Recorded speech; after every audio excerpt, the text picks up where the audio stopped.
Hi, it is Haley with Farm Bureau and Ag in the Classroom. And for this month's lesson, we are going to take a journey from the farm to our dinner table.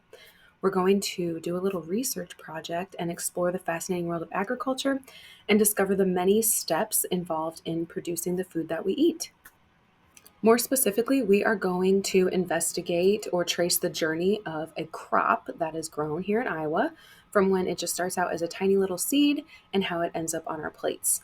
So, the first thing that we're going to have to do is divide up into smaller groups. So, depending on how big your classroom is, like 3, 4, or 5 kids in a group would work best. At least three, I would say, and then you guys can decide how big of groups you want to work in.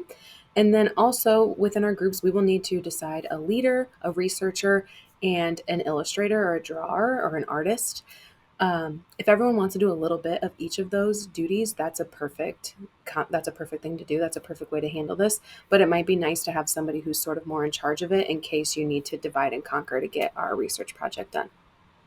So you can divide up into groups and then discuss who is going to handle each role. And then we need to decide what crop we are going to handle. So the first thing, there's a couple guidelines that I'm going to give you. The first one is that it has to grow in Iowa. We should also consider crops that are consumed by people and also consumed by livestock. And then the crop can be processed. I would encourage you to think of ones that are processed instead of just eaten raw. So, like the journey from the farm to the table for a banana is pretty simple. It grows on a banana tree, it's harvested, and then it's taken to the grocery store where we eat it. So, or where we take it home and eat it. So, we're going to kind of think a little bit harder on something that is more processed rather than eaten raw. And then, no two groups within your class can have the same crop.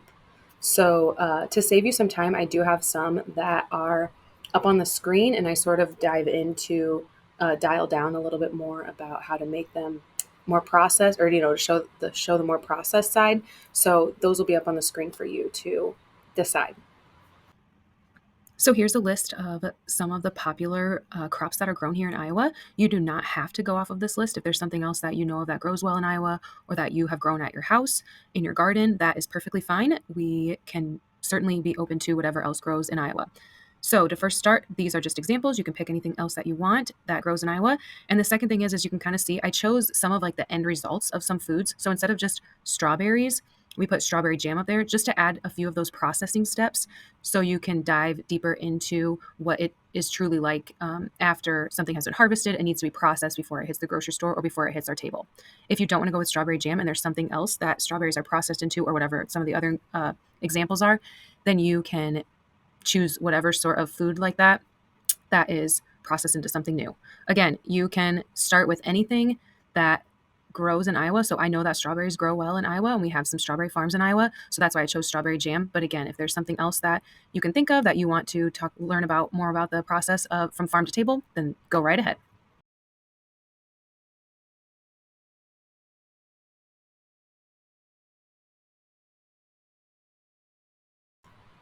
You guys can decide before or after you see my example, but what we are just going to do is go through the entire life cycle and the processing cycle of some sort of crop. Besides working in your groups, you will need something to do research with. So I assume that most of you have some sort of tablet or computer, or if you need to use the library, books, whatever else you need to do just to be able to do some research. And then you also need a few sheets of paper to draw up the cycle of whatever crop you have decided. This does not have to be super artistic, anything like that. I'll show you my example, and I'm not an artist at all, but you can do it with just hand drawing and just do the best that you can, as long as it's just showing the process.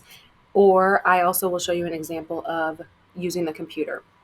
And you still have to do some research regardless of if you're drawing it or using the computer, screenshotting or whatever. You guys can decide what works best for you and how it works best for your classroom. So we are going to divide into groups. We need to pick a crop. We need to grab some paper. You can decide how big you want your poster. I just have one on the front and back of a regular computer sheet, so it doesn't have to be anything fancy. And then we'll get started. So I will show you first my example of the cycle of wheat. So this is what I'm talking about with like a super basic drawing. I am no artist at all. I don't even know how to draw the state of Iowa properly, but this gets the idea of the path of wheat. The most simple breakdown of wheat's journey from farm to table is planting, growing, harvesting, storage, milling, baking, and then eating. We enjoy the final product on our table. So that's kind of how I started, was that I just wrote down the basic steps of getting a wheat plant to grow and then have it processed and available for me to eat. And then I started to do some research. So it starts with a farmer planting the seed, then the wheat grows, soaking up sunlight and water. When the wheat is ripe, it's cut down by a machine called a combine. A combine separates the wheat grains from the rest of the plant. The harvested wheat is taken to a grain elevator where it is stored. In my example, since we don't grow a lot of wheat in Iowa, the storage is on-farm storage. Then the wheat is taken to a flour mill where it is ground into flour. It is hauled on semis, and I found a flour mill near Des Moines, Iowa. So again, you are just going to sort of fill in some unknowns as you come across them. And it's just sort of to get you thinking about how a certain product could come to the table, but it might not be the exact way across the state or even across neighborhoods. Everything grows differently. Land, climate, transportation, all of that goes into effect. So I found a flour mill near Des Moines, Iowa. In my research, I found that this flour mill then sells the flour at their own personal farm store.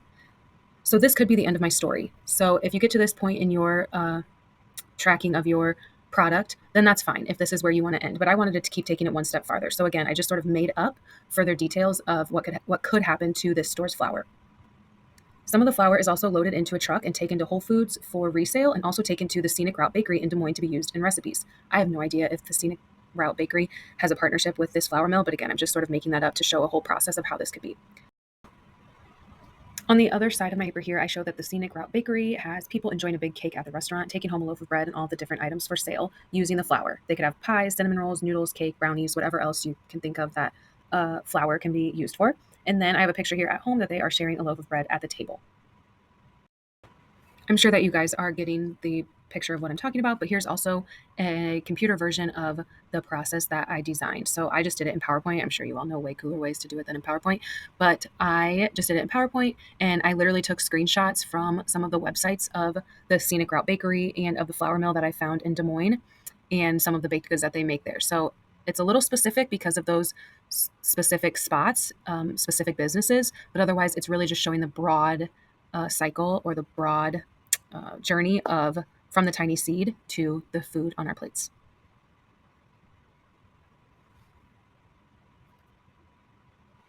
So your job is to do the same thing for your group's crop. Use books, websites, ask your parents if you want to work on this even longer than maybe class time. See if they know how a certain crop gets to their table. Draw pictures and write down the steps. And I also love using technology, like I said, so be sure to utilize that if you want to. And whatever's easiest and you can get done in the shortest amount of time. This doesn't need to take all day long, unless this is something that your teacher wants you to build more on. But this is just supposed to get you thinking about how things, sometimes we take for granted things that just show up on our table. And so this is just to sort of get you thinking about how the things start out on a farm and the journey that they take to get to our table. So work together as a team, make sure that your map is clear and easy to understand. We can go really into detail for this, but there are certainly some details that we can keep out and still get the point across and the idea across. So please, sort of hone in on the big picture, the broad picture. I'm here to help if needed. If you all want to email me with questions, or if I can find some information while I was looking at my wheat one, I even had to ask a friend just because I came across something that was really interesting, and she knows a lot more about wheat. And so I even had to text a friend to get more information. So I'm happy to help. I'm also happy to connect you with some other people who might have more information about your crop. And remember to include things like who helps grow the crop, where it goes after it gets harvested, and how it can be changed into something that we can eat. I hope that this is fun for you guys. Thank you so much for letting me join you, and I can't wait to see you in the classroom. A couple more things that I forgot. If you want to share what you learned or what your group came up with the class, you can certainly do that. If you would like to save what you've learned and share with me the next time I'm in your classroom, I would love to hear that. Or if you want to send them over, email them over, just your drawings, that would be great too. Whatever works. I'm not going to grade anything, but it is just kind of fun to see what you all came up with. And just a couple questions to ask yourself after you get your project finished is, do all crops end up being fed to humans? One thing also, every plant has some sort of waste, and what happens to the waste? This is not something that you need to include in your life cycle of the crop, but just something to kind of think about and get you thinking. What needs does agriculture supply? What careers did you learn about? Sometimes I honestly forget about the truck drivers that are so essential to getting our food to us. And so just to kind of be reminded of that in other careers is an interesting little thing that can come out of this. How does geography impact crop production and agribusiness?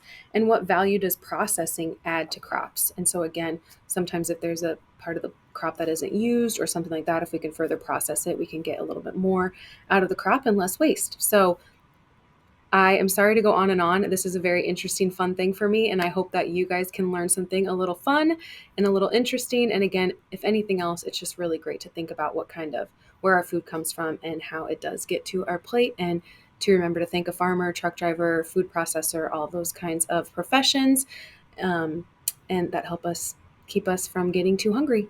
Thank you.